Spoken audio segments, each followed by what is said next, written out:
Leslie Harris, and I'm Marianne Wilburn, and you are listening to The Garden Mixer. So exciting. And we have cocktails because it's the garden mixer. It is, we do. Mine is not really a cocktail as much as it's a Cabernet. But it's probably better for your heart muscle. Or so they said about 20 years ago. They're coming back on that, right? They're like, yeah. When it's not your first rodeo. You need to ask me about this one. It's very weak. I'm just about to. Give me a moment. Okay. Leslie, Yes. what is that cocktail that you are drinking? It's a very local cocktail, very local. I live in Charlottesville, Virginia. This is called the Jefferson Mule.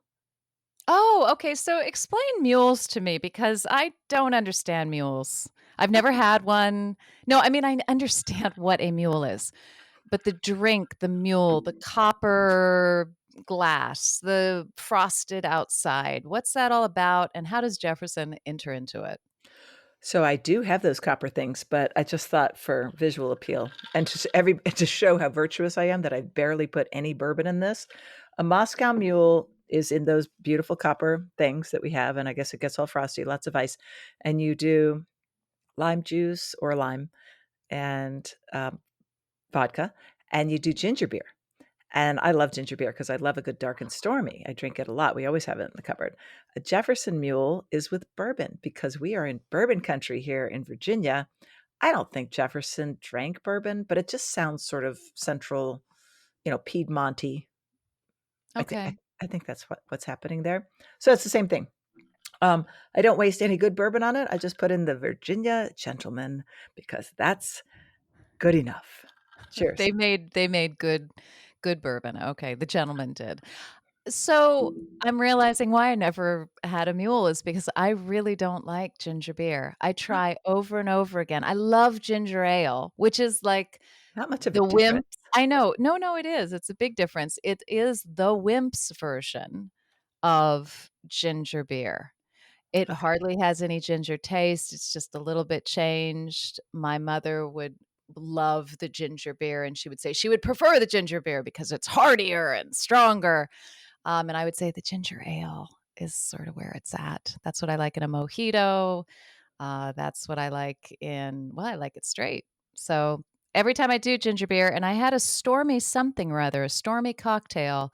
Dark and Uh, stormy, probably. well, maybe it was actually. Maybe it was just recently with a bunch of plant people, and I sent it back. Oh, no. I did. I never send cocktails back. Did you But it have a was so specific bad. complaint, like there's a hair in my soup or No, it was not well mixed, okay. and I knew it was ginger beer, and I thought, "Oh, I'll like it again," and I could put that aside, but there was something else going on in there that just wasn't working. I'm made of stronger stuff. Alright, So, well, this is stronger stuff. This is just a Cabernet. I There's mean, nothing exciting in that, except for it's yummy, mellow, rich, complex, like me. No, I'm kidding. I wish. okay, so we have a very special episode tonight because we have a lovely guest named Brie, the plant lady, Brie Arthur from North Carolina. And she's coming on in a few minutes. But before she does that, we have just one thing in Clear Up Corner, and it has to do with a very boring subject. Uh, two types of viburnum that we kind of messed up. But you told me that you were going to make this exciting. So I have great hopes. Please do your best. I don't know about exciting. Less than boring. Well, yeah, frustrating for me, I guess. We were going back and forth, dilatatum, dentatum, dentatum, if you want to be very right, and not remembering which one was which. And the reason is because for me, I grow a lot of dilatatum, but I don't grow a lot of dentatum. In fact, I grow no dentatum. You've grown blue Dentatum, muffin. dentatum. Yeah, blue muffin is my favorite. I use that in a lot of garden designs when I ran my business. Yeah, arrowwood viburnum is the Right. common name of it, and dilatatum, the common name it is coming to me. I can see it. Is it? Linden Yes. viburnum. Okay, Very just good. Well done. remembering here. It is not native. It's an Asian species, and it is very heavily berried. One of the best ways that I know of remembering what remembering these species is going back to I'm gonna take you back to a book right now. I think. Oh, there Oh, she goes. okay, I'm ready. This happens. I She just know. disappears. She's very difficult. It's like herding cats. Really She important. goes and she gets things and Yeah. the dust flies around the room. Okay, what do we But have? this cements it in my brain, Mm, okay? Here's one that I think listeners would really appreciate having other than you, and that is right here, The Gardener's Botanical. This is by Dr. Ross Bayton, and I always have to look at it because 1,000 years ago, there was a cartoonist, I think, named Ross Bayton, who did a very interest in the newspapers, and he had like a bunch of cat things. So I always think I'm wrong, but this is the Gardener's Botanical. This is for our YouTubing video audience. I'm holding it up. It is a beautiful book, and it has over 5,000 entries. it's a lot. 5,000 entries. That's a lot. And what it does, I'm Put me to sleep, by golly. okay. Sorry. No, no, no. This is not something, well, I mean, it is. It's a little bit of both. It's something that you'll leaf through, and because it has little snippets of information about species, uh, and genera, etc., but it has definitions of what these names are all about, these botanical names.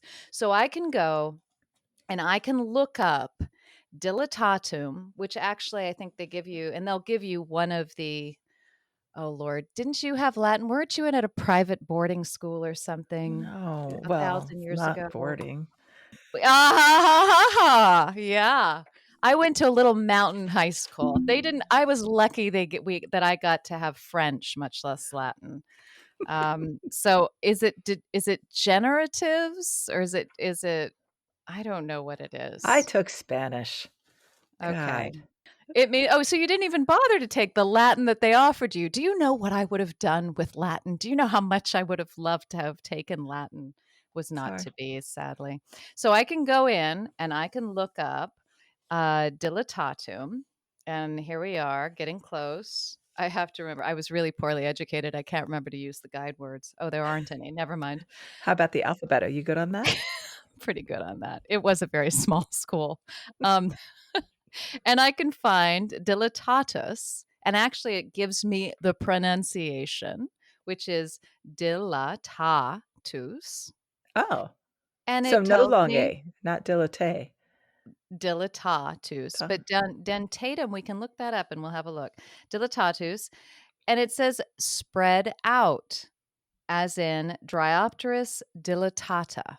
And it also gives me dilatata, dilatatum, right? So I have all of that, and okay, so that one is spread out. That's, I can try and remember that. So then we go over to dentatum. Which comes first, U or N? Okay. Very, very small school. Here we are, dentatus, right? And let's see what they say. They say dentatus. All right. And you have dentata or dentatum, and it means, what do you think it means actually? Think about the word for a minute. teeth. Yes. Yes, with teeth. And that refers to those leaves, which are very, very heavily toothed, as in Ligularia dentata, another favorite plant of mine. Oh, I love the ligularia. So this is a updated version, really not an updated version. It is a just expanded, updated, cool version of what Pamela Harper 1,000 years ago, a little tiny booklet that she used to say, go to that and look it up and figure out what the meaning is. And if you have the meaning, then you're going to remember the word. It's all about the why, Leslie. We talked about that last time, right? It's all about the why. Or you can go to Stern's Botanical Latin too, and that's going to help you as well because they've got a wonderful glossary in the back. Okay, it's been a book moment with Marianne Wilburn. You Leslie, usually wake say up. that in a different voice, like, "This is a book moment with Marianne Wilburn." I really, really think I am getting no money from saying, get this book, The Gardener's Botanical. It's going to help you. So now, can we say anything good about viburnum dilatatum or indeed dentatum? Oh, I mean, they're both great plants. The Dilatatum tatum has a bad rep of being invasive in some states, some small bits, but I mean, if you're worried about that, you could always cut off the flowers, cut off the berries. I don't think they're one of those real bad plants. I went to Rutgers EDU to give me a bit more information between dilatatum and dentatum and some invasive information basically on dilatatum. And this was from September 2021. We talked about it a little bit. Dilatatum, which I grow Asian Beauty, Michael Dodge, and Cardinal Candy, all three absolutely beautiful in my landscape. And this was what they had as the ecological threat. And this felt, I want to see data now. This is where this took me. It's a quick growing and reaches to 20 feet high, shading out native plants that wildlife need for food and habitat. So, right there, I want to know which native plants, and I want to know how those native plants are giving the food and habitat that the viburnum is not, because the viburnum does give food and it gives habitat. I understand how it can create a lot of seedlings and it can shade, through exploitative competition. It can shade that stuff out. But I want to see the data. I want to see the studies on that, what it's taking away.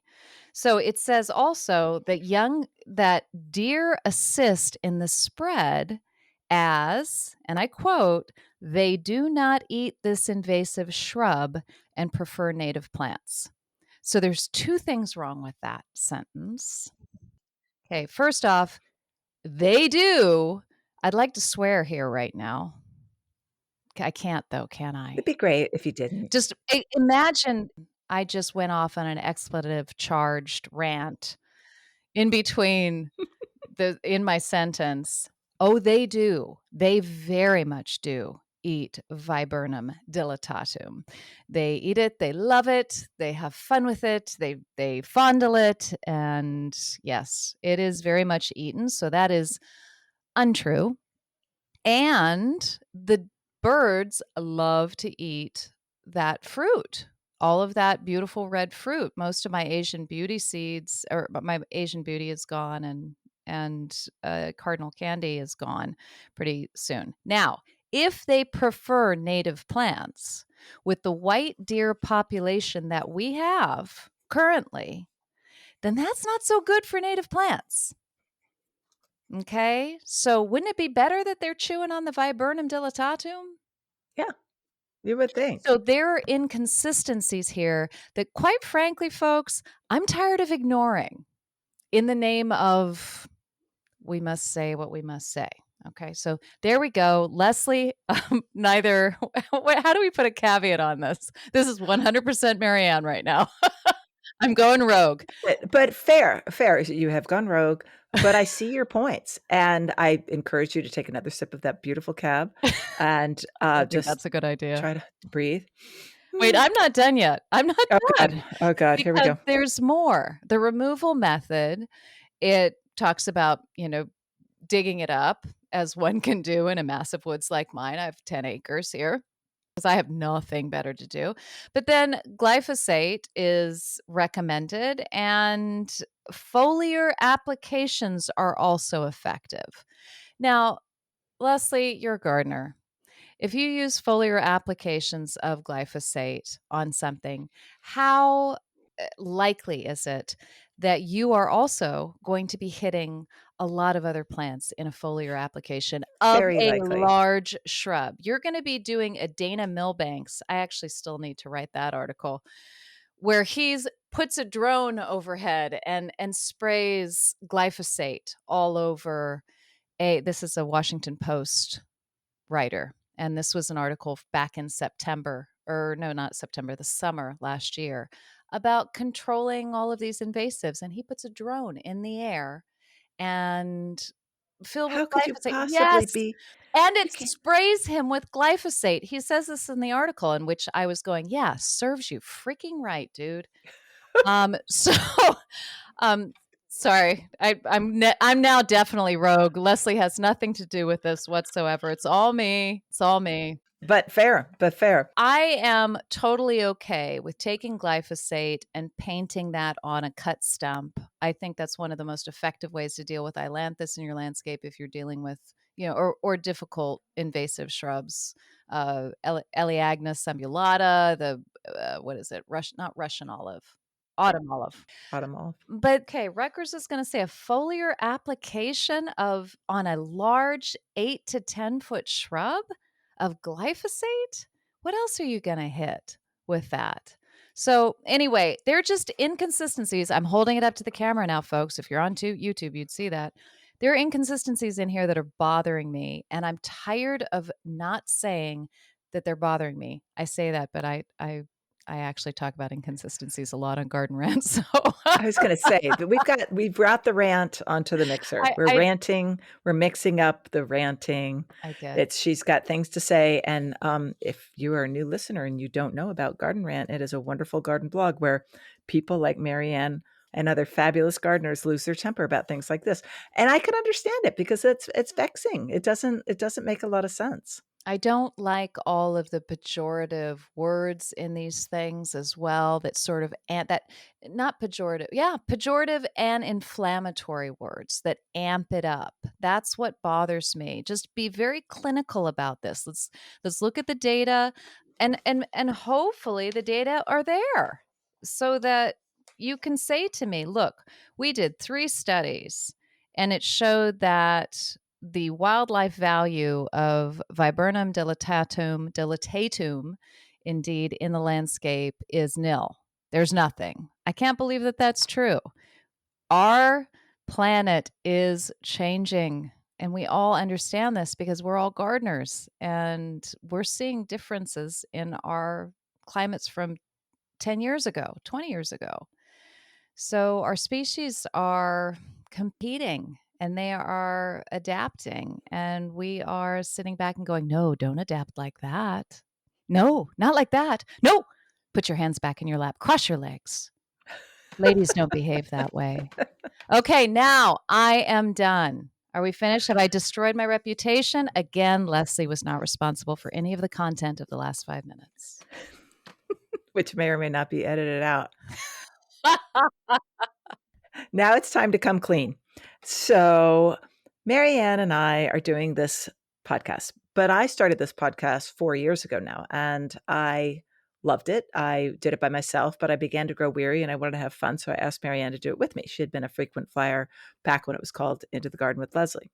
I'm very good at the audio side of a podcast after years of doing it. We're starting to do video. For this wonderful episode with Brie, I messed up the video. And so you'll see if you're watching this on YouTube, you will see that not only Brie comes in without ceremony, because we didn't know how to let her into our Zoom-ish type of platform. It's called Riverside. Doesn't matter. We didn't know how to let her in. She comes bursting in and everybody was echoing with their microphones. So we couldn't use any of that. So we had to cut that. The 3 of us will be there, and I will just say something vague about how, I think we've talked about viburnum enough. And then we start off with Brie.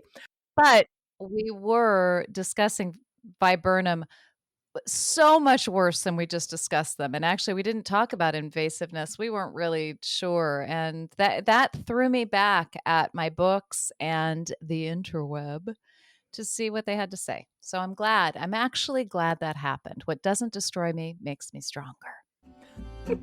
And now, on with the show.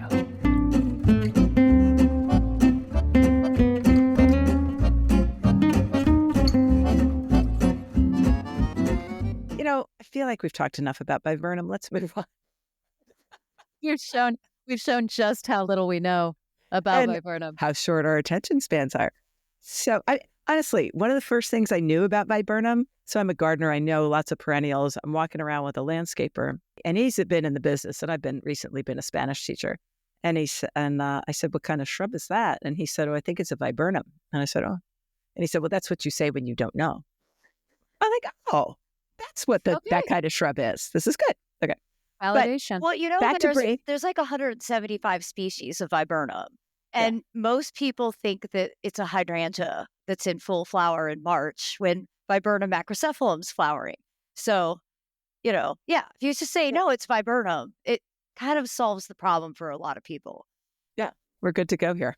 Can I just say, I just got a new, to me, viburnum that I saw in somebody else's garden at the Galanthus Gala, and that's Viburnum bodense. Do you Bodense. recognize it? Dawn is the cultivar name, and oh my gosh, the scent coming It's like off of that fragrant. thing. Yeah. Oh, Yeah. and it's something that I don't have, which is I don't know, how would you say this, Brie? A deciduous blooming viburnum, because all of my viburnum bloom after the leaves have come out, pretty much across the board, the ones that I have. I'm trying to think. Nope, all leaves. So this one is fully deciduous. It's almost, it's gorgeous. Big snowballs on it. Gorgeous scent. Of course, as soon as So they by hit, that you mean that the flowers come before the leaves and you're just looking at flowers and then the leaves come later. I always have to tap into the what if you don't know what we're talking about here thing. That's me. Just bringing it on down to my level. It's an early bloomer. Like for me, it sometimes blooms in January. And it's really good to bring as a floating flower because, they don't hold up very well as a cut. But if you float it in a bowl with like hellebores and camellias, you'll get the scent in your house and it'll last a lot longer. So, Oh, that's a good tip. yeah, I'm obsessed with floating flowers and they're not messy. They don't shed. You just dump them into the compost and get fresh water. And scoop them up when they're done and do it again. I see lots of those. What do you do on Instagram? Floating Flower Friday, I Yes. believe. I- Yeah, that's very cool. I love floating my hellebores as well. And I on a PPA trip years ago, we went to terrain, and I had never been in terrain before. And I went to the back corner. They had trays, and they had a 4-foot tray that was about 10 inches across. And I know, looking at your face, Brie, you know exactly what I was thinking. I'm like, oh my God, my hellebores are going to love this tray. I can't wait. It's the middle of summer, and it's on my table right now, and it's awaiting the hellebores. So yes, That's awesome. That's a cool way to do them. Yeah, cool way to do them. So Brie Gardens in North Carolina in a place that we're not going to pronounce because we're afraid. Fuquay Verena. That's it. Thank you. Fuquay. Thank you so much for taking the pressure off. Leslie asked me, I'm like, I don't want to say it. I just don't want to say it, and I don't want to say it online. David Sedaris grew up here, and he has like a whole skit about Fuquay and the many iterations that it has had over the year. The pronunciation.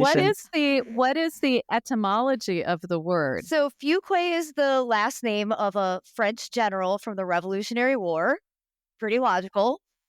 Verena is the pen name of a lady who was writing to a Confederate general in the Civil War, but it turns out she had bad handwriting, and her name was actually Virginia, but her name was Verena, so he named the city for her. And then the two towns got merged in the 70s when they built a big post office, and that's how we became one of two hyphenated cities in North Carolina. You have Winston-Salem and Fuquay-Verena. So she never thought to say, just by the way, it's not Verena, it's Virginia. I'm not sure. I'm not sure if that got left out of the story or she was just really passive.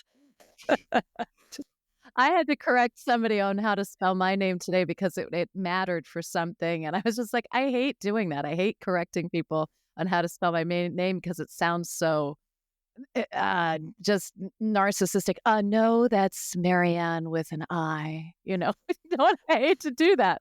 So, but I think if somebody said, "Look, I was just about to name this town for you, baby," and and it's Maryann, I'd be like, just a little. Hang on. Hang on. Yeah, I gotta say this. Yeah. So anyway, okay, we know no. Now you know. I actually the story is going to imprint that into my head. Thank you, but you're still going to pronounce it from here on out. That's okay? right. Yeah, just a few quays is really how we say it. A few quays. Just a few quays. A few just quays. Yeah. Just a smattering. Okay. I can deal with that. Now, wait. We have passed completely over to what are you drinking, Brie? Because it was beautiful. Built something good. Like I grabbed a can of beer. I ran out of time. She's Technical from the difficulties. But you build something called the Greyhound, and I need to know. Okay, so, I'm allergic to everything from this tick Mm. infection. So it's really limited the alcohol that I can drink. I can only drink like clear liquor. So I drink Grey Goose vodka with grapefruit juice and sparkling water. It's not a complicated drink. It just looks pretty. So And pretty. I've been avoiding getting sick because I get so much vitamin C from drinking my health cocktail. That's That's what it is. awesome. Love your logic. So did you have a tick-borne, a tick-related sort of thing? What's wrong? I do. I have alpha gal, and it has made me anaphylactically allergic to everything from mammals, including dairy, sugar, because sugar is filtered through bone char, and a lot of liquors are filtered through sheep's wool, and it picks up that molecule, and yeah, You're in trouble. it's terrible. And you got it from a tick? Yes. Oh, I'm so sorry. So wear Well- DEET, you guys. Wear bug spray because ticks can completely change your life. It's Well, insane. both of us have Lyme disease, and it's ongoing and recurring, but it's nothing. I'm sorry, but it's nothing as bad as that. It's harder here in the US. I mean, I'm just back from Australia and I had no problems ordering at restaurants and eating there. And here in the US, I really can't eat at restaurants anymore. There's too much contamination and they add dairy to everything. So, yeah, I mean, I like entertaining, but I've like force everyone to come to our house because I'm like, I can't meet you out. I'm sorry. You have to come to me Wow. and eat my food. So, Brie, is this one of the secondary infections? It's not from Lyme, but it's from one of the secondary tick-borne infections. Well, it's its own separate disease. Right. And there's actually a large cell of people that have it near Charlottesville and Chapel Hill. I got it when I was working and living in Chapel Hill. It's everyone I worked with at Camellia Forest has it. Wow. And this is one of those things that it's hard to not have it completely make you crazy about being outside, make you worry, all of those things. And I know that because I've had Lyme disease since, gosh, it's been about 15 years, maybe a little bit longer. And it left me with the parting gift of thyroid disease, which Oh. is fabulous, but is not anaphylactic. So I'm feeling pretty okay. But it's one of those things that people say, "Oh gosh, do you still go outside?" And I'm like, "Yeah, I go outside. That's my life. I can't not go outside. I'm careful. You can't be too careful, but you also can't live in fear." So where are you with that process now? I just wear bug spray. Like I don't go outside without it. I wish that I would have been more diligent about that earlier. I think I first picked this up in 2003 Oh. and then got reinfected sometime between 2008 and 2011. And since then, it's gotten just like significantly worse and worse. I'm not gonna not garden, so I'm not well adjusted. I don't have other hobbies. This is it. Join the club. Yeah. But it changes your energy level, right? So your energy level must have just hit like the ground, I'm sure. It's funny how when I didn't understand the dairy component to it. Oh. Oh my gosh, because I love cheese, aptly named. I was just poisoning myself constantly and I felt terrible. But, now that I have the diet under wraps, it's extremely healthy diet. Like I actually kind of worry that like I'm going to live too long because I don't have any cholesterol. Your body will be broken. Your garden will be yearning for you, and you'll be like, I'm still alive, but I can't walk. Exactly. I'm like, oh my gosh. I'll admit, like, I kind of was hoping that like cheese and cholesterol would like Are you in? knock me out a little early. So That's no hilarious. dairy. No, do you eat gluten? I do eat gluten. I don't have a gluten allergy. I don't eat a huge amount. It's mostly plant-based, and then I can eat chicken, fish, turkey, duck. It's just fins and feathers are safe. That's the thing. They just can't be cooked in butter. And in America, you can't get that. Can you do olive oil? Yes. Yeah. Any Good. oils Okay. are fine.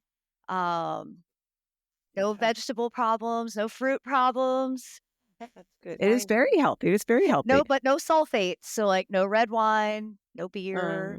So sad. So Greyhound it is. Cheers, everybody. Cheers to that, Cheers Brie, and cheers. to making it through tick-borne illness. Yeah, Yeah. Living no with it. kidding. Right. And coming out the other side and also being proactive in your own health. I hate to say journey. That sounds so poopy woomy, but being really, leaning into what you have to do and not waiting for other people to cure you and Well, the figure you medical out. industry is still kind of behind the times in diagnosing and acknowledging and actually listening to your concerns. And it's super frustrating. Because, like, nobody in their right mind would make up the symptoms of a tick-borne illness. So why do they want to keep denying it? Why wouldn't they want to be proactive in finding solutions? But they aren't. So it is what it Yeah. is. You are your only advocate. Wow. Yeah, you are your only advocate. Remember that, and keep your chin up as you're moving forward. I guess that's the way to. Well, we can do that by talk talking about gardening. So let's do that. We So, can yeah. get off of health. Sorry. Yeah, we can. Brie, tell us about where you garden, what's going on in your garden, because you're south of both of us and we're going to be jealous. We want to be jealous. And how you got this thing going on where you're able to teach classes because you bought the property next door and all that stuff. Can you give us a little rundown? Yeah, it's exciting. This is an exciting time of year, you guys. Okay, what's blooming right now? Like everything. It's crazy. I think I have more blooming now than I do in the middle of summer. All the camellias are in flower.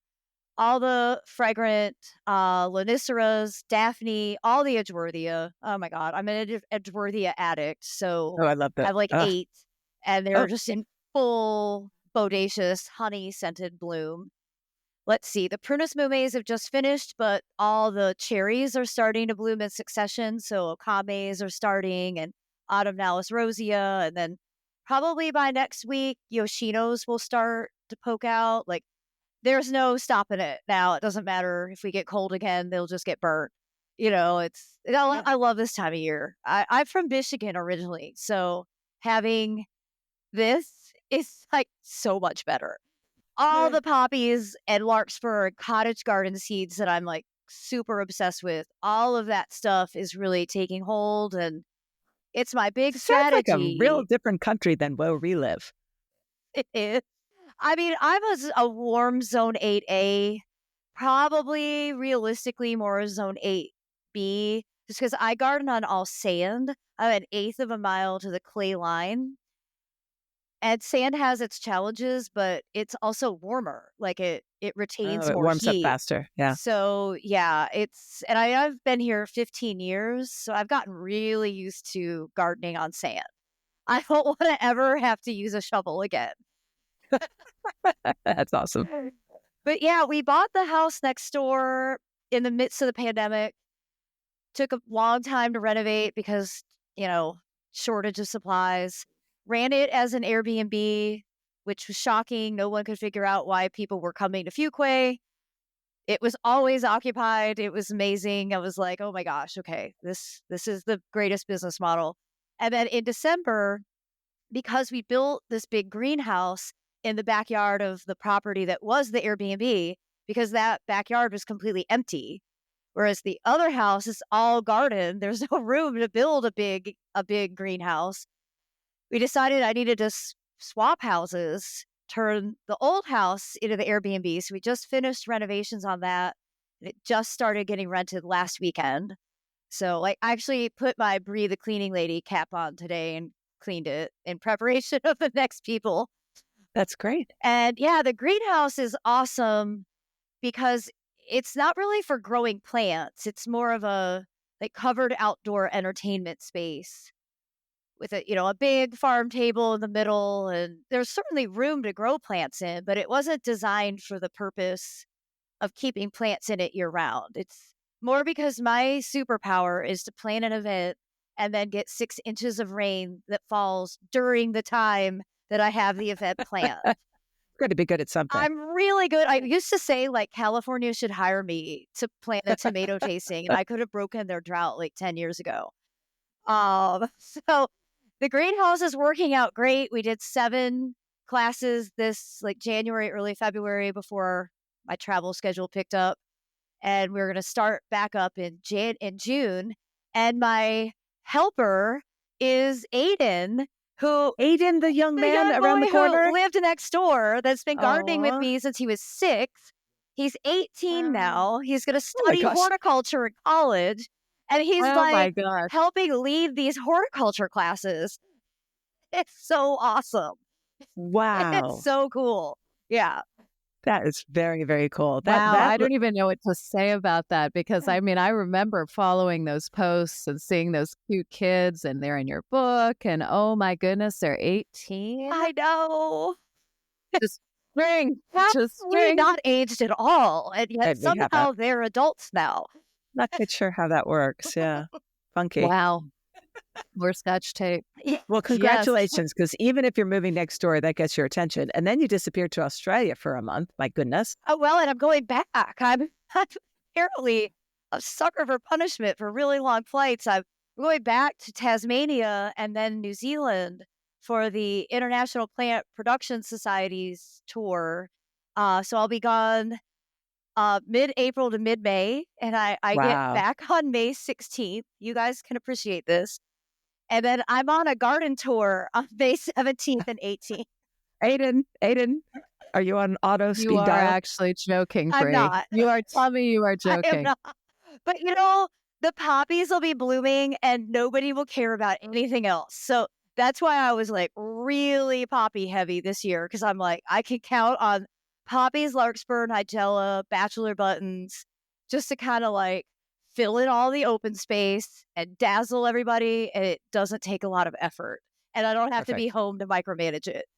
That's great. Yeah, that's actually a really good thing to talk about to listeners is how useful those self-seeded annuals are in the garden, especially if you are in a warmer region and they can overwinter as just that germinated seed, that germinated plant. Certainly for me, poppies and larkspur, they fill a lot of bad things that I have done to my soil and to my garden, in that special time of May and into June. Oh, they're so valuable. And, it's funny because if you think about the evolution of gardening, like annuals were really popular and then perennials rose to the top. And now people kind of like dismiss annuals. I used to work for Tony Avett and he's like, friends don't let friends buy annuals. I've And, never understood and I'm that. like, what are you thinking? Like, you're not married to an annual. You enjoy it for 4 months and then it's gone. It's awesome. You can reinvent your garden every single year, tossing in a handful of temporary plants and get to enjoy them and then change it for the next season. I like that flexibility and I like that they have ground plane coverage so I don't get so many weeds. I don't like spending my time on my hands and knees. I think that maybe I don't know what the philosophy behind Tony saying that, but I think that it possibly stems from that idea of bedding annuals, Mhm. which is a very different thing than a lot of the Petunias. just sort of Tony's older than maybe we yeah. are, but that was late 19th century. Come on. Right? That Yeah. was Victorian time. No, I mean I understand. Like I don't want to buy a big flat of vinca and sit it down and just that be that. And I think we're talking about that, not another layered aspect to the Right. garden, that layer of volunteer annuals or the ones that you're adding in that you have seeded yourself, indirectly and then put in. I think maybe that's in reaction to We the need to make that marigold. distinction. Be like, seeded annuals are fine, just not petunias, because they only live like 20 minutes in North Carolina anyway. Oh, Yeah. are they Yeah, sad they with the don't heat? take our night temperatures. Like the first warm night in May, they just collapse. I know this Yeah. because the trial companies send them to me every year. And every year I'm like, they lived like a day and a half. Like, stop sending them to this Oh, region. Like, I know they do yeah. great other places. I totally get it. And Calibrachoa as well for you, Same. Brie? They just Calibrachoa? don't Yeah. make it. Yeah. You know, but it's a weird. I was explaining in Australia last week, like, it's where I was in Brisbane. They're not cold the same way we are, but heat wise, we're very similar and we get almost the same amount of rain. We have a similar soil and a similar acidity. Like, there's a lot of parallels, but I was there in summer in February, but it still gets, into the 60s at night Whereas for us in the summer, we might be 92 and we get to 82. Like there isn't a lot of temperature Yeah. differential between our high and lows in the summer. And I think the plants just can't stop respiring and they exhaust themselves. But I mean, who cares? You can grow coleus and plectranthus. They're fabulous, you know. Yeah. So that is a great tip, to have that under carpet of things that are just going to come because you've whipped out some seed packets, because you're just direct Yes. sowing on those, right? Yes. Yeah, that's so easy. But let's talk about propagation, which is actually why we wanted to get you on here, because you're very good at that, as you are about many gardening things. But this podcast, Brie and Marianne and I are talking in very early March, and this podcast will come out in late March. And so, are you one of those gals that really pays attention to when to divide? Let's start with perennials. Say, for instance, dividing perennials. Nothing could be more fun. You know, you shove a shovel into it, you get 2 plants where you had one. I find it very satisfying. Or you get 14 where you had one. Could do.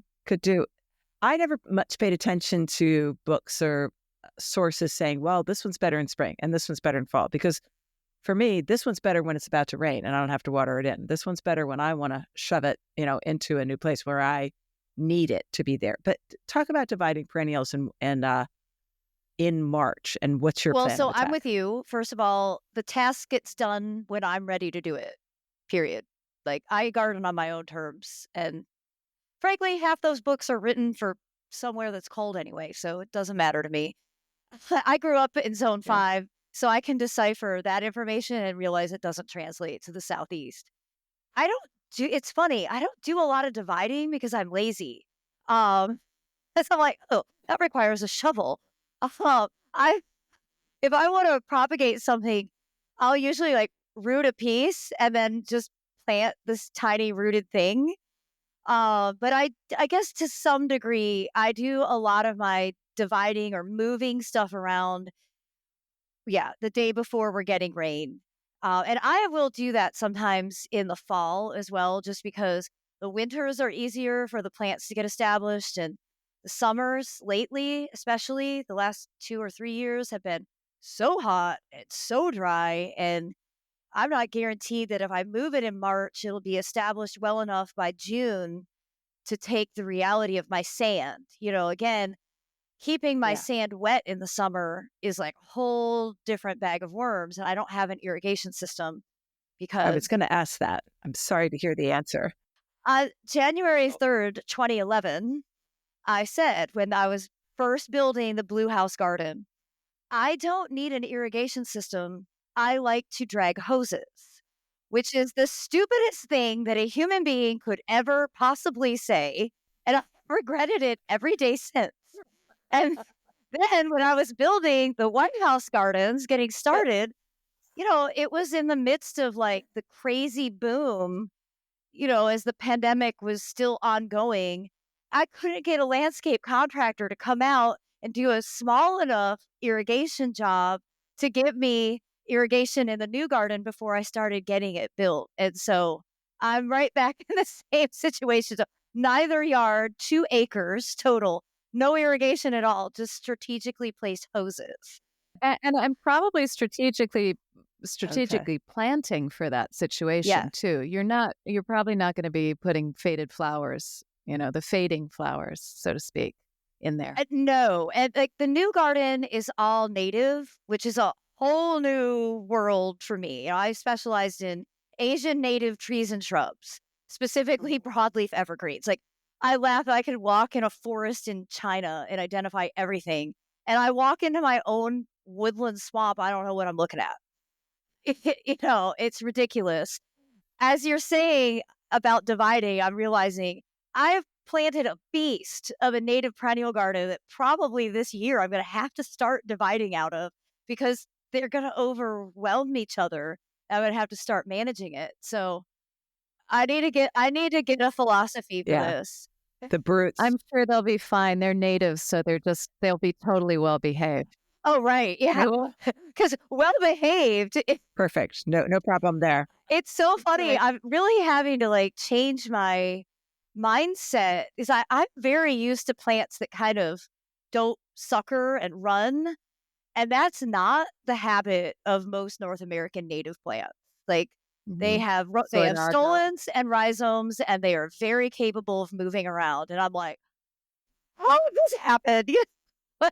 So like every day I go out and I'm like, okay, stop thinking like Brie and start thinking like a new age gardener. Like, I can't believe how hard it is.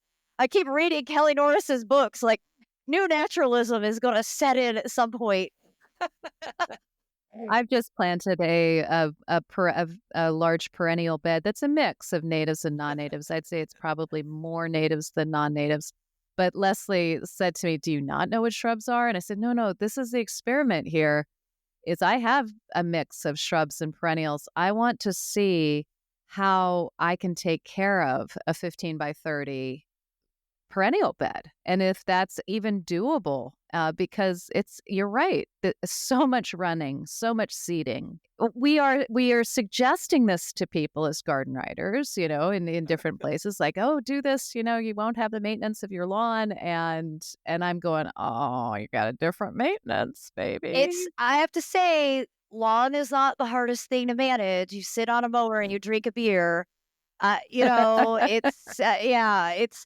I'll say the saving grace to these native borders. So they're shrub borders, but I did one bed is perennials as the ground plane. The other bed is all carex, just to try and give a Oh, different cool. textural appeal. The green mulch between the shrubs.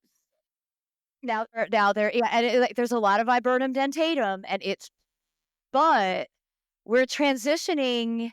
Well, we're not transitioning. Aiden and I have become obsessed with fire. I didn't know that I was a pyromaniac until he bought me a flamethrower for Christmas, which is a Oh, completely appropriate present, and everyone should have one. And now we light the beds on fire. And if a plant doesn't like to be lit, then it doesn't need to live there, because that is what we've decided is going to be our winter management, is just to burn it down. And Okay, Brie. I come from California. I gotta rein her in for a second, just a second, because I am both interested and terrified. So I have thought about this a lot. They're doing up at Chanticleer. They burn their spirabolus and all of those, and I think, oh, that'd be so cool. That would take care of so many of my grasses, my carex. And then I come from California, and in my head, I think, I'm sure it would be fine, but what if it wasn't fine? And how do you deal with that? How do you deal with the fear? Tell me how to deal with the well, fear. so first of all, I took the extension certification course. So I do have a little badge. Not that I really deserve it, but Can you put out a fire with a badge? uh, you do it's like a costume. It's my fire costume. And in that I did learn what is it? The 60-40 rule. So 60% humidity, temperature at 40 degrees or lower. Yes. That is a Writing it safer down right now. condition. We always burn the day after we've had rain. So the ground is wet and only the dry stuff lights up. So my dream is that the whole bed will catch on fire. It doesn't. We actually have to go and light like muley grass by muley grass, panicum. It's mostly the big ornamental grasses that burn. Rudbeckia doesn't burn. Monarda doesn't burn. Heliopsis doesn't burn. Like they don't die from it, but I would have loved if they would have burnt down. I had to take my electric lawnmower to cut them down. And I would love to just have one management strategy, which is why I really like the carex bed, because we can light all the yeah. carex on fire. They burn to the ground and then they immediately turn bright green. Like within a week, they start rejuvenating this beautiful fresh foliage and everything looks so good. It's so beautiful. Oh man, that sounds so intoxicatingly wonderful. And I've got Carex Morawii. I never can Moroi, pronounce it yes, correctly. yes. Morawii, yes. Along my pergola, which is wood. I would be afraid to do it near a building or anything. Like these beds are in the middle of full sun centipede turf. But also the middle of suburbia. I mean, Yes, I do live in the middle of suburbia. All my neighbors think this is normal now. Okay. They Them come all out. It's like brainwashed. a spectacle. And this year, we actually, Aiden, one of his friends, came over, and I was like, how do I get an additional child laborer? I'll have him light plants on fire, and he'll love horticulture, and he does. There you have it. And we made a YouTube video. So we do have YouTube videos showing the process and explaining it. And of course, we are there with hoses. Okay. Because our biggest fear is the centipede turf, which is very brown and dry at the season, that catching on fire and then spreading from there. I'm not really worried about the landscape plants so much as I am the turf grass. Though I would love to light all the centipede on fire. Just to not have It's so it. messy. Yeah. Okay. I have a question. Why? I have a burning question. What? Why are you? We're so much better than that, Leslie. Maybe not, Marianne.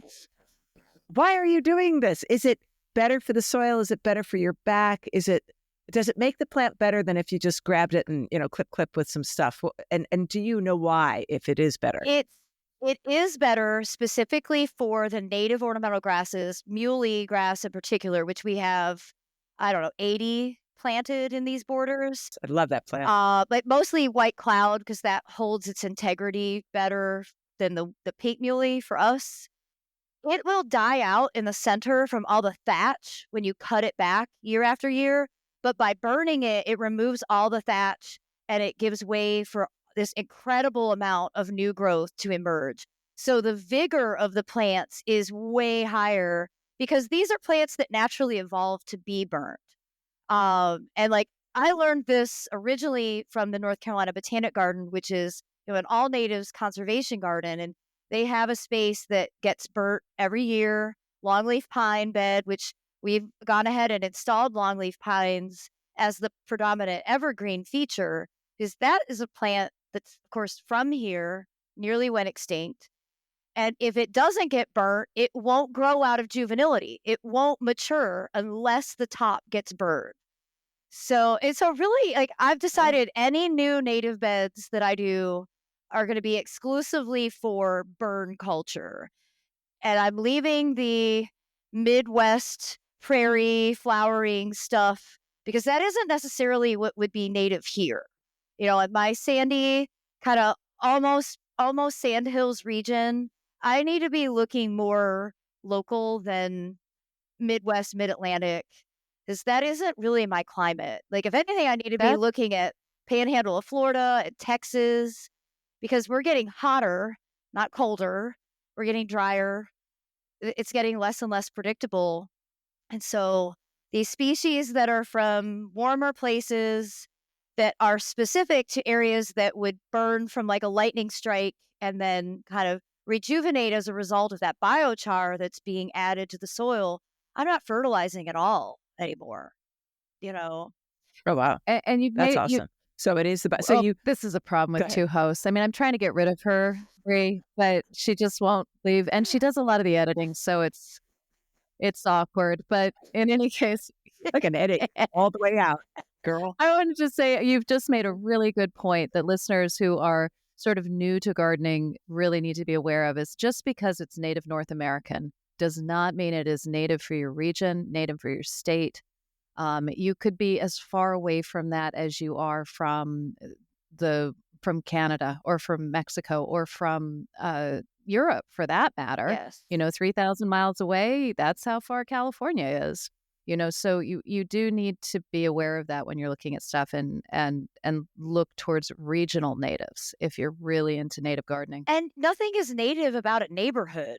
I mean, let's face it, like they stripped all the topsoil, they've taken all the trees out. Like at first I was like, oh, I'll just do what North Carolina Botanic Garden does. I don't have a single native pine tree here. This is a tobacco field for 80 years. Like there's nothing native about the past land use. So emulating something, it isn't necessarily appropriate, but it's been a good learning experience. So we broke ground on this garden like just over 2 years ago. And I'm glad I took it. I didn't go like completely crazy. I only built these 2 big beds. And now slowly I'm starting to develop other parts of the property with better sensibility.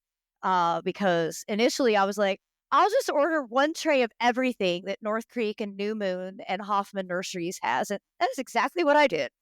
And I had like 180 taxa because that is what an indecisive plant nerd does to Wow, themselves. that sounds like a nervous breakdown.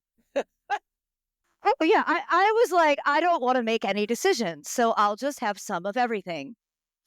Not the right choice. Everybody stop doing that. Okay. Don't do that to yourself. Did you go with plugs or were you working with larger specimens? All landscape plugs. Okay. So for listeners who don't know what a plug is, it is a very tiny baby plant. It is what the grower has propagated. You've got something that normally would go to a larger nursery and then be grown on to give you that 1 quart, 1 gallon, whatever you're buying. And nursery plugs, they're tiny and they need a little bit of irrigation, huh, They Brie? do. They really do. Once they're established, you're like, how was this just a couple of plugs? Like, how is this now taking up a 6x6 space? But cheaper. I mean, it's a Yeah. cheaper way to do it, and normally that's not available to the consumer, but through a couple different companies. One It of is our now. friends, Yes. Yeah. Claudio, yeah, it Well, is and that was my now. motivation. When I ordered all those plants, I wanted a couple for me of everything, but we had our big open garden and native plant sale, and all those plugs were available to the people who came to the open garden to be able to get because they are such an easy size to dig a hole for. And I have a lot of people that are like, when are you going to do that again? And I'm like, not until I have another giant empty space ready to be planted, because then I get stuck with whatever's left. Right, and it's hard not to have guilt for the plants that are dying, drying out. I've bought a couple trays of different things, not had the time to get them in, and you're just looking at these baby plants that are getting more and more root bound, and it's a whole guilt thing. And yeah, so be ready when you order Yes. those plugs. Yes. Really, Moral of the moral of the story. story, don't do what I do and likely what you guys do and have a giant plant stash like you own a nursery when you don't. But I do. I have a whole nursery pad now adjacent to the greenhouse that has to get watered every single day by hand. I'm like, I don't even know where I'm going Yeah. to put. They're all trees. I don't know why do I have so many trees? Oh. Oh Because my gosh. I'm a crazy person is what it is. It's just, I told you I'm not well adjusted. I'm just proving it over and over again. Well, I mean, actually, you say you weren't well adjusted. I had that feeling this morning. I don't even remember what I was doing, drinking my coffee or something, and feeling like I've really got to get some other hobbies because they're gone. They're out of my life. I used to do a lot of different things, like a little bit here, a little bit there, and now it's just horticulture. And it's my reading that I do for fun is horticulture. Everything. I dream in that. And it's a little exhausting. I mean, I have to somebody say. asked me like, "Oh, was Australia for pleasure?" And I'm like, "Well, every trip is for pleasure, but no, I went to a conference." But what do you mean, pleasure? A vacation where I don't do horticulture? That actually sounds like a terrible time. Like, what would I do? We need to put these things in our lives, force ourselves to not be doing this because otherwise, I mean, there's going to be this just enormous nervous breakdown at some point. You recognize that, Brie, I right? mean, I don't know how many I've already had, you know? Okay. Fair enough. Fair enough. Moving on. Moving swiftly on. All right. So I want to talk about basil Okay. propagation with you. And and because that's around this time of year as these little perennials are starting to throw up some stuff, maybe dahlias that you're starting in your greenhouse or what have you. Do you do a lot of that? And do you consider it a great way to propagate plants? So it's, again, is going to depend on how much time you have to allocate. And unfortunately, like this spring, I'm not going to get to do very much because I'm traveling every week through the beginning of June. Doing speaking engagements, I assume. Yeah, speaking engagements, and then the long trip for the IPPS tour. When you're growing things from seed, which a lot of basils are very easy from seed, um, that's a bit more simple because you can put them in a tray. You can put that tray where it has water underneath. So as they grow, the roots have access to water and you don't have to micromanage it as much. But if you're wanting to asexually propagate basil, people do it often like in a glass of water.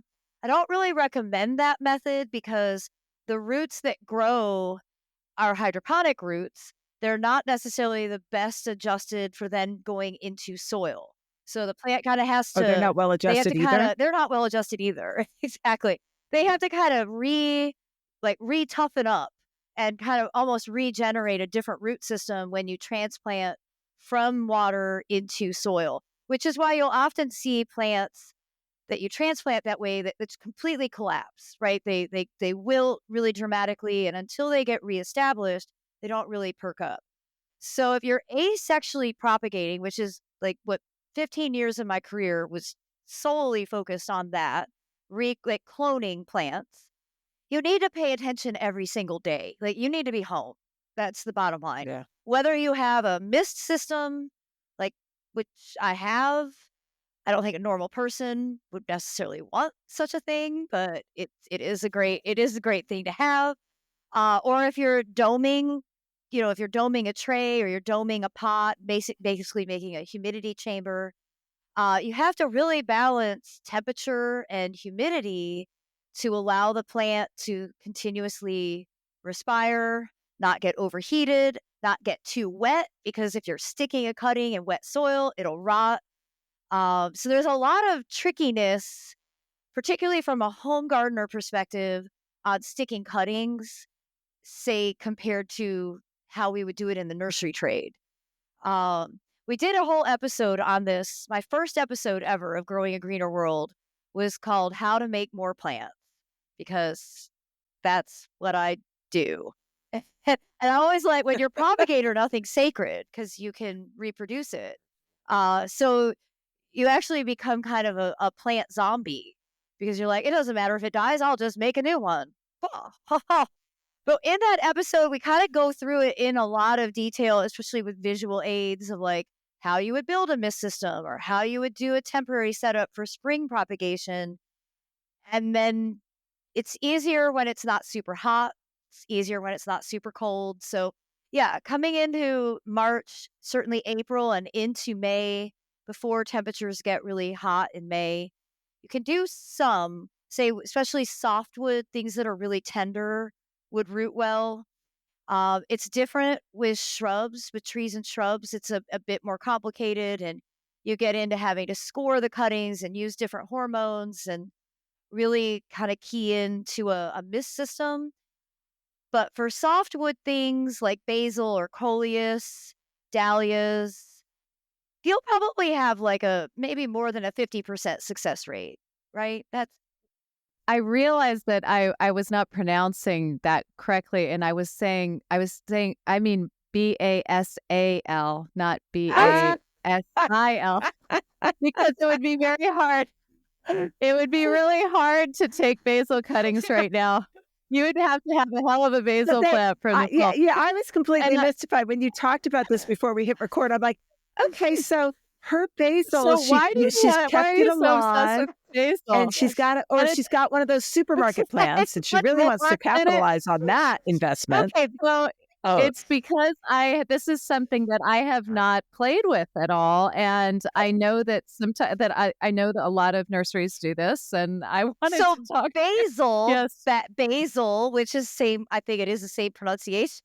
I think so. Yeah. But tell people what you're talking about, because some people will only be listening to this. So, Okay. listeners, it was BASIL, that thing that we'd love to put on our pizza, versus like a basil rosette cutting, which is essentially like the center of a plant. Well, that's the apical dominance, but many plants have a basil rosette.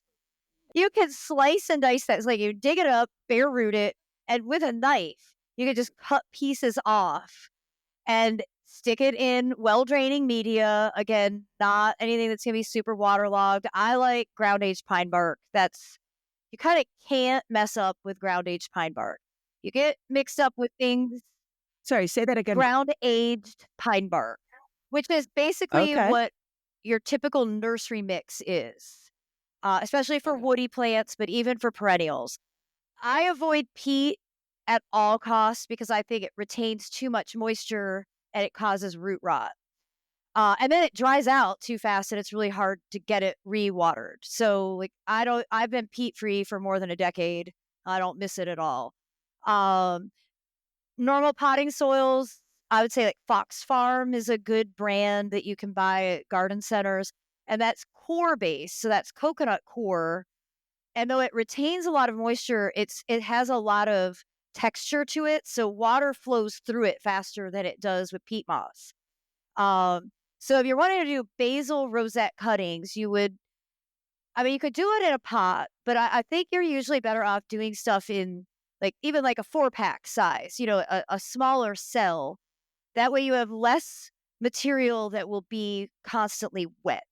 Is it the same thing as waiting for those beginning shoots to come up? Am I thinking of the same thing? So if you are, let's say, starting a dahlia and you want to take some cuttings from those initial cuttings from those initial shoots, aren't those basil cuttings or are they not? Well, so that would be what I would really call a softwood cutting. So what I call a basil cutting is actually like chopping up the The basil basil rosette. rosette. So when dahlias start to Okay. emerge, and you're encouraged to cut those so that it divides the apical dominance, you get better branching structure.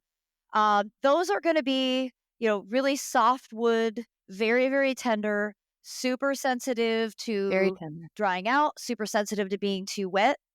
And that's where you would want well draining media, a light rooting hormone, something like hormone 3, something powder, not liquid, because softwood cuttings can burn really easily from liquid hormone.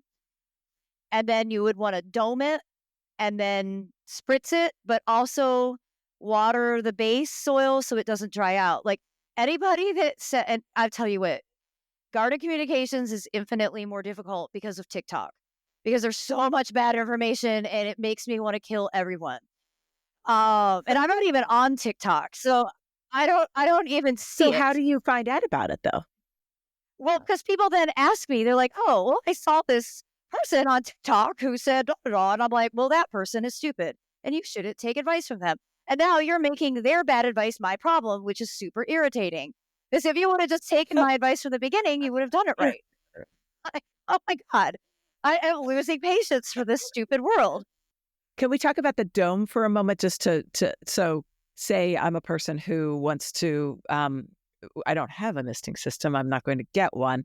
My idea of a dome is to just take one of those plastic bags that I never put my bananas in, but I'm married to somebody who does. So I have a million plastic bags. So I tend to just throw them over a pot, and that's my dome. I Is mean, that it good enough? is. What I would recommend.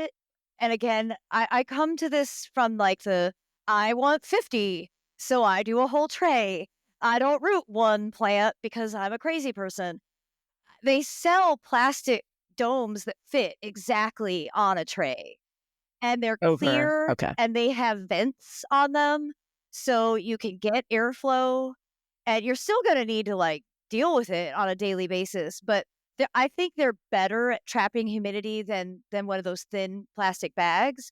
But the old school Okay. way, and I remember my grandparents doing this, was using 2-liter plastic bottles, is leaving the cap off of the top. And a lot of people root camellias that way, even though it's not what I would do. You do eventually get roots, if you pay attention to it long enough. As a propagator coming from the nursery trade, it's hard to drop the efficiency part of it, where you're like, why would Right. you do it where it takes 3 months when you could do it this way and it takes 3 weeks? Like, what?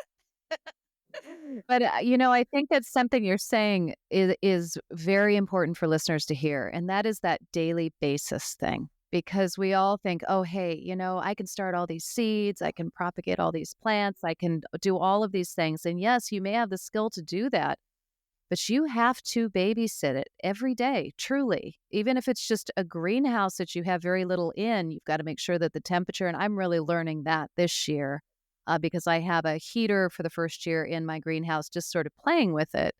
And I'm realizing that I can't not pay attention. I can't not leave instructions with my husband if I leave, it is a daily thing like you have a puppy. And yeah, And you do have a puppy. and I Rose have a Badger. puppy too. So I'm like this close. Leslie, so don't piss me off, Mental okay? Yeah. breakdown. Okay. So, Backing away. so I'm starting to come to terms with the fact that, yeah, I need to figure out what I really have time for. Yeah. And put my energies there instead of this, this daily whatever, because I want to save so much of my observations, the time that I have for the plants that are already in situ, that are already the garden, and the everyday is hard. It's really hard. I think that's the biggest thing we don't communicate effectively. And, I think I start now every presentation with a slide that's like, start small and learn from your mistakes. Like, you don't need 2,500 square feet of vegetables. Like, I promise you won't eat them all. That's too much. Yeah. It's crazy. It's like if you're not feeding a family of 15 and you have 12 kids who are actually helping you with the garden, there's no way you're going to be able to manage that. And it will just become a burden on Oh, you. and you hate It'll it. become that albatross, and then you Yeah. hate it, and then you stop. Yeah. And that is so important to communicate to people. That daily, you're going to have to be on It's this. a hobby, and the point of a hobby is that you do it regularly, right? Like people choose to play golf every weekend, Some of us do. Or more often, as the case may or be. more often. So if people can get gardening into the same mindset, it's like, well, then you're like, oh yeah, I'm excited I get to allocate this time. But when you do too much, and then it becomes hard, and then you start failing at it, it's really, I can totally understand why people would give up.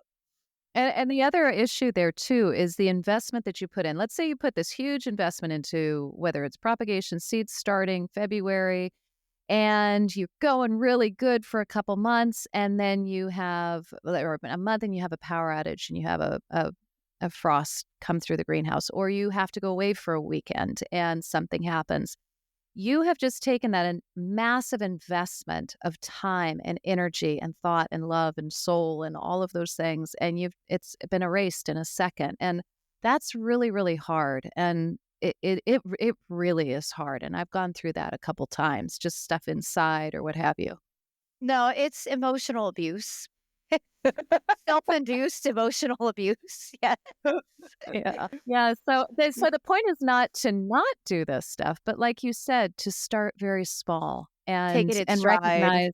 Like I was seeding kale today, and I'm at least 2 weeks behind on this, and for my climate, and I was starting to just fill like two 6-packs with it, and I thought, wait a minute, I know that I don't need this much kale. I know it, but you're instinctively just filling the packs, right? Because they're there and they've got soil in them, and you gotta pull yourself back and think, how much were you eating last year? And you're doing 3 kinds of kale, so how much kale you think you're gonna be eating, Marianne? I really needed you here on Saturday when I planted 50 broccoli, 50 cauliflower, 50 kale, 50 sweet peas, because I had trays of 50. God.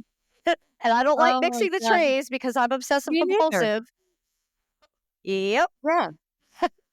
You can, you can use them to swap. You can use them to like, here, have a broccoli. I'd like a whatever, your tomato or something, I suppose. I don't know. I mean, I do eat an outrageous amount of broccoli and cauliflower, like 6 to 8 heads a week of each, Holy because cow. I'm not allergic to them. So I eat at least 1 head a day. Oh, goodness. Wow. This is why she is glowing, Leslie. And you and I are just stuck here drinking gin and tonics. And yeah.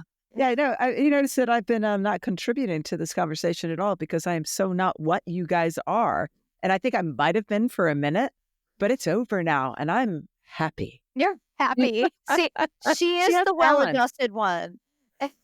No, and I mean, actually, I will say this, Leslie, you do have balance in your life. You love gardening and you love the other parts of your life. And I'm still trying to figure out what those other parts of my life are. Part of it was outside influences. That crazy gardening thing was yanked out from under me for very good reasons, Brie. I don't know if you're tracking that we sort of needed to sell our house because the neighborhood was changing Yes. 18 months ago. And my husband was like, we got to get out of here.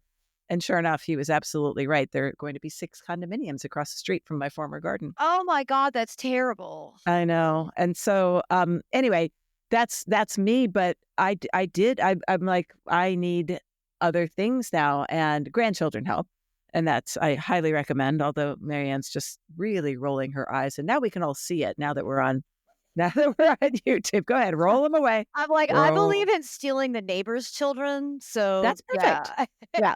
But also, them that. a balance of things, and propagating one or two. I have identity seeds yet this year. No, I have imposter syndrome, but then again, I'm kind of feel free. So Do you feel all is relieved? well. Yeah, you could feel relieved because I spent like an hour and a half watering today. We're dry. We're not usually dry at this time of year, and this year, I don't know why the weather isn't talking about the severe drought that gardeners are experiencing. Meteorologists need to grow more plants. They don't understand how dry we are. Exactly. I was seriously thinking as I uncovered all of my health, because it's peak snowdrops for me right now. And we're speaking at the beginning of March right now, and it's absolute peak snowdrops. So you want to get them uncovered, and all the work you didn't do in November to pull back some of those leaves and things is becoming apparent. Cutting back a lot of my hellebores. I want to enjoy the season, but I realize I work flat out for 8 hours and I've hit like 2 beds. Oh God. To make sure that all of those wonderful seedling poppies and larkspur and nigella, that they're not being just ruthlessly pulled out. And so I'm starting to feel like I've got to figure out where that balance is, and where have I gone too much, and what is temporary and is going to get better as plants get bigger and better, which has happened in some of my beds where, I don't have to touch them as much. But yeah, that balance, I'm still striving for it. I really am. I love my life, but I'm striving for that balance. I see the value in a shrub border. The shrub borders that I planted in 2011. And you have to understand, when I built the Blue House Garden, I was working at Camellia Forest. Yeah. And where I met you, I think. And I did it. It's not like it was a well-paying job. It was a fabulous job, and I loved it. But my big bonus was I could take any plant home at no cost. Oh, that's cool. And we specialized in trees and shrubs. And I planted trees and shrubs like they were annuals, like 12 inches apart. And I said, I'll move them later, which I have not done at all. I have embraced the term coppicing. So every couple of years, they just get beheaded and then they resprout. So some are tall and some are bushy. But those well-planted shrub borders, I don't have to do anything to. They don't get irrigated. I have like perennial ground covers, things like mums and salvia that kind of fill in the gaps so I don't have to mulch. They strangle out weeds. And I'm like, this is where people should land for sure. Like you have this time in your life where you have energy and excitement, but you can have those beds close to your house, like near your exits, and then let all the rest of your gardens just be shrub borders with low maintenance perennial ground covers. Yeah, that's awesome. That is, and don't let them be all of these boring things that you find at Home Depot and Lowe's. Make them be exciting. They don't have to be boring to be a shrub border. Well, I have a viburnum species shrub border. So when you were asking me about viburnum, I was like, oh my God, do they know what's out my window? So I planted it in 2011 to be my cutting stock for 13 different species of viburnum.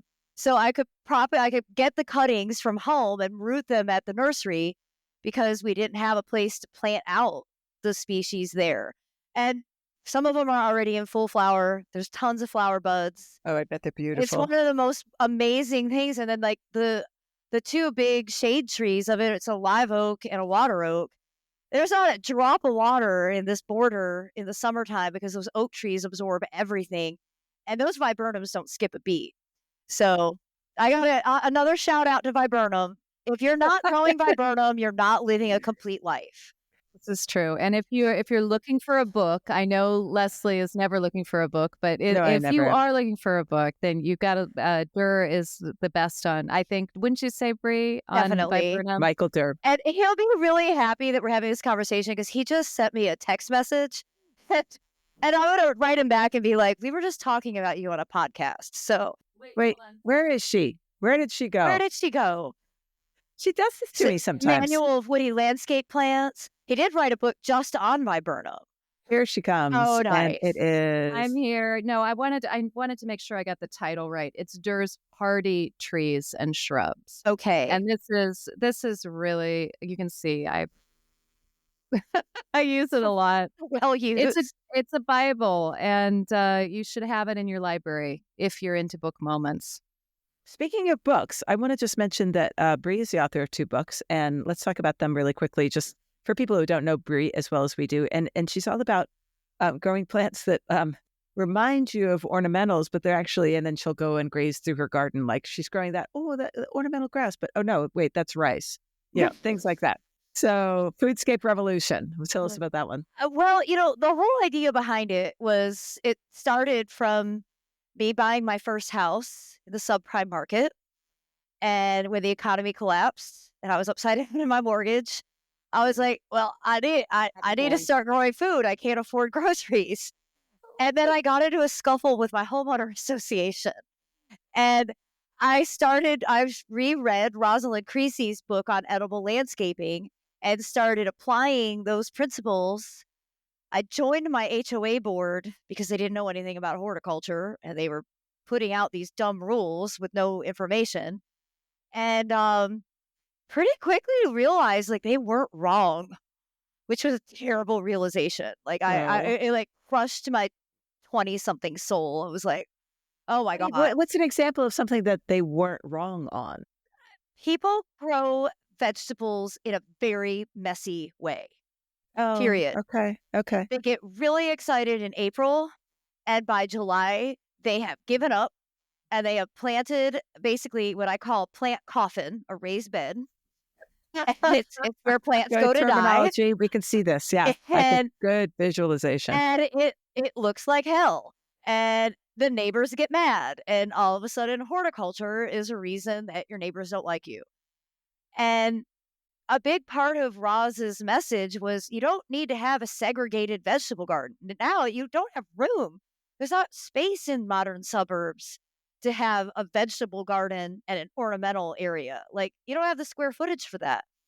So the idea is just to use that square footage that you already have and put the vegetables in with those shrubs and perennials that are in your foundation landscape that are located in easy to access places where you can get to it with a hose and you notice it when you walk out your door, and you bring the vegetables into the easiest to access location so you actually grow them well instead of allocating them to a plant coffin in the farthest corner of your backyard, because that is what Americans do.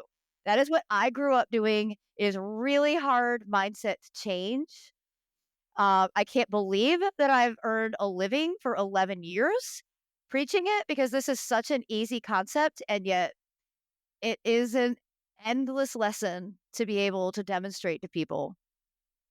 A lot of people think about vegetables as a garden. In America, especially, the garden means vegetables. It doesn't mean ornamentals. I had a friend standing up in one of my ornamental areas when I've been here about 3 or 4 years, and he said to me, in the midst of all of these flowering shrubs and things, so where's the garden? Like, you're standing in the middle of, like, vegetables mean garden to, and you put that, like you said, somewhere in the back, and that's where it all. And I love this plant coffin. I'm definitely it's your stealing dirty that at little some point. secret. Yeah, Your plant coffin is your dirty secret. I mean, growing up, we had 3 acres. We had our plant coffins in the farthest corner of a 3-acre property. It took like 20 hoses attached to get water to it. I mean, in Michigan, like, you don't start until like the middle of June, and you get frost like by Labor Day. So it's like you have hardly any time at all.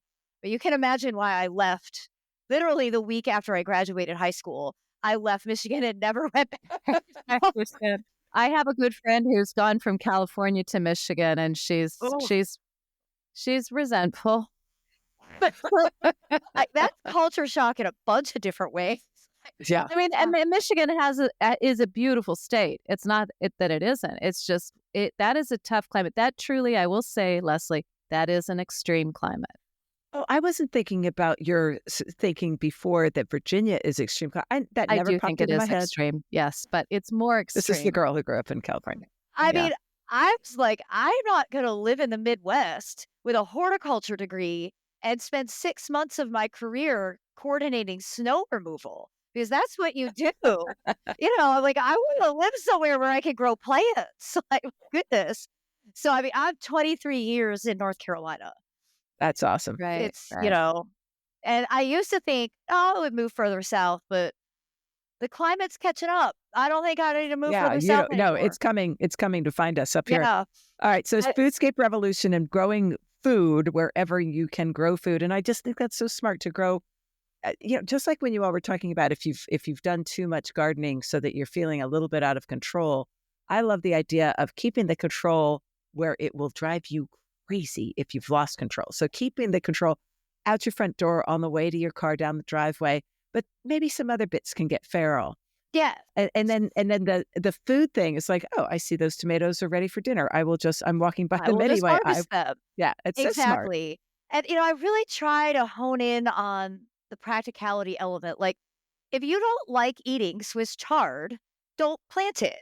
Like, I mean, it is kind of pretty, it's a but beautiful plant, but like, don't waste the square footage on something that you're not going to harvest. Like, grow a flower instead. I used to make my clients when I was doing design on top of my propagation job, because that's what you do when you work in the nursery business. But I would make them write down what they cooked for 2 weeks. And then we would find a couple of vegetables that recurred over and over again. That meant they weren't afraid to cook with those things. And then we would figure out how they could incorporate those plants into their landscape in a big way. So when they harvested, it would actually change their grocery store habits. And then the effort that they put forth in growing it felt like it meant something because so then they were smart. like, I don't have to buy potatoes. I have my own, and then you feel like, okay, this was actually worth the time and energy. As you grow one of everything, you don't even get one complete meal. And it still takes a lot of time and energy. So practicality is always at the core of what I try to express to people. Like I said, I eat a ton of broccoli and cauliflower. I don't have room in my refrigerators for the amount of broccoli and cauliflower I eat on a weekly basis. So it makes sense for me to grow it so I can harvest it and eat it, and I don't have to store it in my refrigerator at all. Like having 12 basketballs in your refrigerator, you don't have room for anything else. And I don't shop like a European. My husband would happily go to the grocery store and buy like 6 things every day. I go to the grocery store and act like there's not going to be food available for the next 6 weeks. So, So no broccoli in there. it's all planted. Your growing season is how long would you say, Brie, compared to your growing season in Michigan? Well, I mean, North Carolina is 12 months. Actively harvesting, certainly with heading vegetables, I'd say December, January are kind of off months. And if I have my cycle right, I'm harvesting now, which I am. I think the hardest months in North Carolina are July and August, or really maybe August and September. And I frequently find myself telling audiences, like, take the summers off, go to the farmer's market. If you're really smart, you'll go to upstate New York for the entire summer and you'll Or completely skip the Michigan? Southeast or Michigan. Exactly. But, more and more, the summers are really, they're great for peppers, okra, eggplant, but they're really hard even for cucurbit. Things like, squash and zucchini don't like the heat so much. And we have so much insect pressure. And tomatoes, well, tomatoes are the fastest way to give you a complex. Like, if you want to feel bad about yourself, you should grow tomatoes. You won't have any ego at all by the end of the season. You will completely feel like a failure. And that's why I grow like 150 varieties of tomatoes every year, because I guess. Am I a masochist? Is that what that is? Is Yeah, that I think that's yeah. pretty sure. It's funny because I think, we're joking about Michigan and you being better off in North Carolina, but in my mind, you've got a bigger challenge with that hot, humid summer, which you wouldn't have in Michigan. You wouldn't have Ideally, it would just like move 2 places, Yeah, you know. get the best of both. Yeah, that I mean, I can see why like retired people from Michigan and Canada and Minnesota are called snowbirds. They leave in the winter and then they go back up in the summer. Yeah. I haven't quite reached that status yet. Yeah. I'm working towards it. There's something that we've heard of because we're so much older than you guys. They're called halfbacks. Yeah. And so they're people who, so I lived for 30 years in Connecticut. They're people who established a home in Florida. They think, oh, that's the way. And then they're like, this is a bit intense. And they come halfway back to somewhere like in North Carolina. Oh, it's all of Raleigh. If you're retired, you are a halfback because like you're from Long Island and you spent some time in Florida and then you were like, No. No, God. Yeah. Yeah. I just don't think we had this on the West Coast. I mean, listeners who are on the West Coast, they can correct me on this, but you just sort of were where you were, but maybe that's because it's a pretty decent climate all around. I mean, yes, we didn't go south further into San Diego if you're from Northern California. It was just, maybe it was just an easier climate all around. Yeah. Certainly less extreme, and your property values are so different that it's hard to afford 2 houses in California for a normal person. True. Yeah, that's right. I mean, as a person who now owns 2 houses, it's not unachievable in North Carolina. Right. The saving grace, because I was running out of space, and of course, for me, the pandemic was like having my wings clipped. I was, so accustomed to traveling. I had the Gardening with Grains book tour. Almost 200 events got canceled. Wow. And I had nothing to do with my time, and I had a complete identity crisis.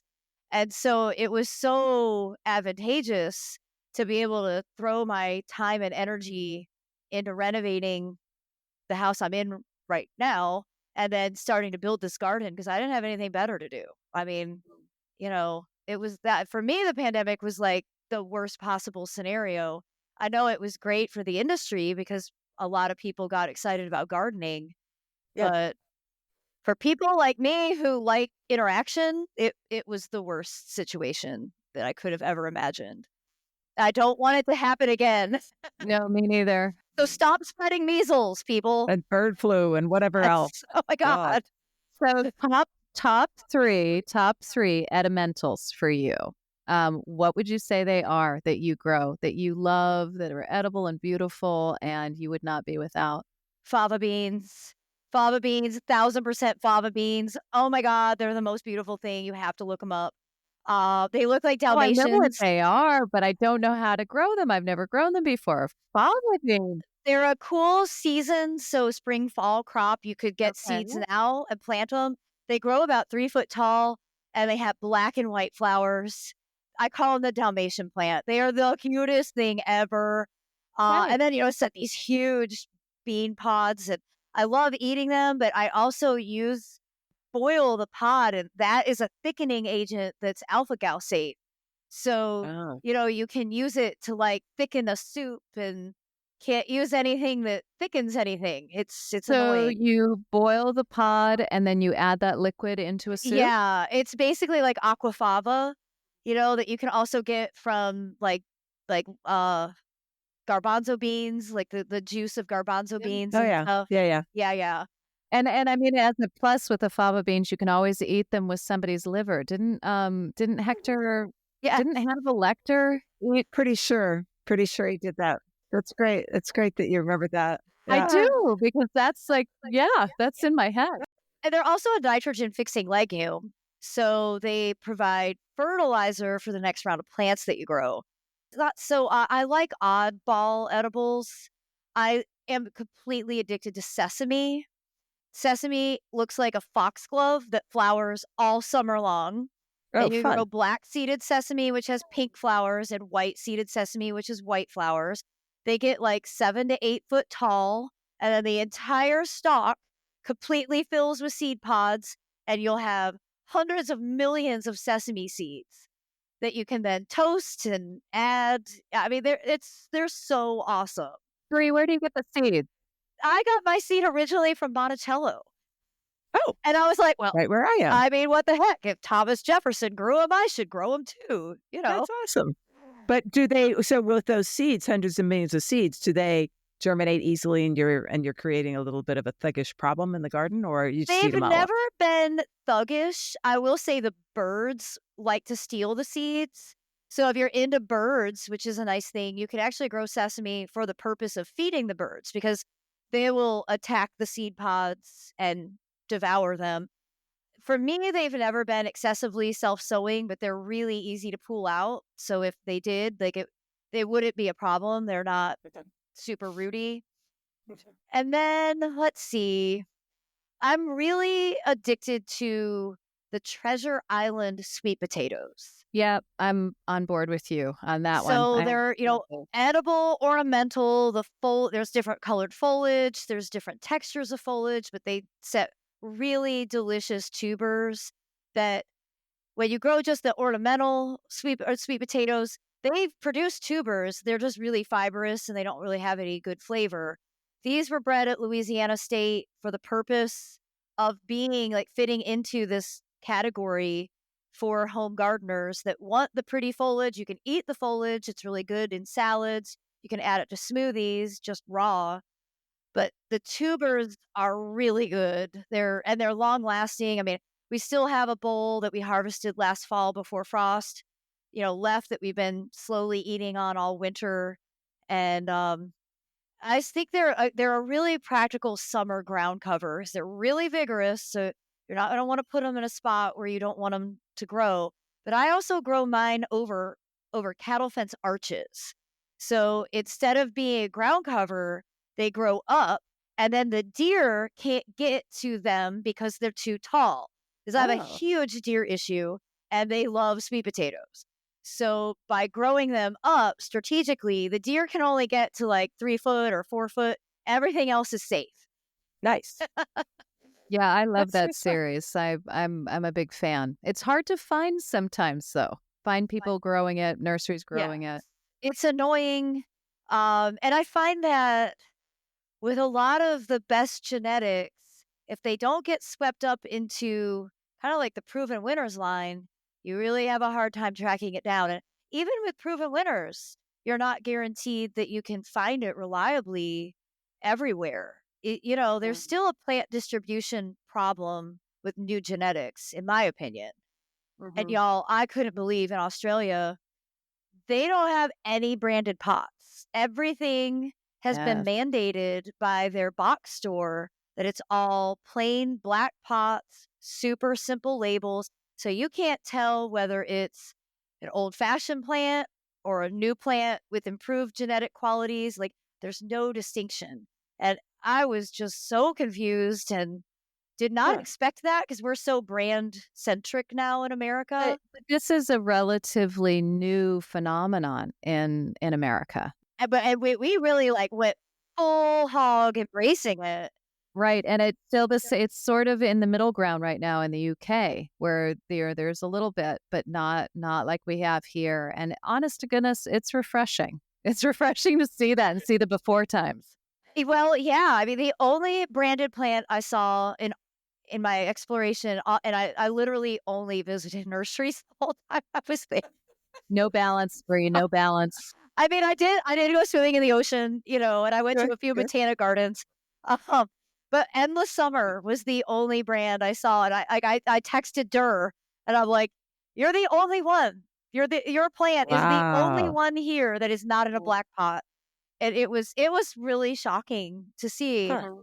I didn't realize how accustomed I had gotten to seeing white proven winners and purple first editions and Southern Living plant collection and how normalized that's become for me. And so many of these plants are fantastic plants, but there are those plants, those, little ones, littler companies that aren't getting the look in. And Yeah. that's tough. It changes the marketplace. So two things can be true at the same time. We can Yeah. have really amazing genetics from some of these big companies, and we can also have an issue with a lack of what's the word? Just Accessibility. accessibility of the smaller companies. Yeah. I mean, I long for the days when mail order was a little bit more prevalent. And so many of the retail mail order nurseries have closed 'cause it's a hard business to run. I worked at two. Both are still in business, thankfully, but it's where collectors kind of have to go in order to find the really interesting stuff. And I see an opportunity for a young person, not me, uh, to start a nursery that specialized in new improved genetics, but instead of having a brick and mortar store, you were shipping direct to consumer and using more technical communications to market to people. Because there are people that want to buy Treasure Island. They just might not be a big enough market for Lowe's and Home Depot. And Right. that's how they get lost in the shuffle. Yeah. Yeah. Well, Brie, this has been wonderful. And what we thought we were going to talk about we got heavily into some things that we weren't expecting to get into, but that is part of the garden mixer because we're always mixing it up. Marianne, do you have anything else that you want to ask Brie before we say goodnight? No, I don't, Brie. I just wish you a lot of luck with continuing to be as healthy as you can be, and know we're pushing for you and pulling for you on that one. Oh, thank you. I appreciate it. And same to And you.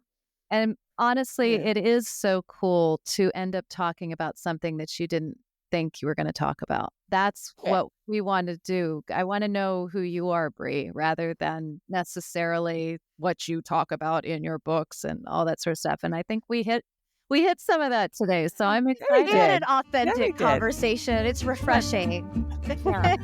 Yeah. All right. Thanks for coming to visit, Brie.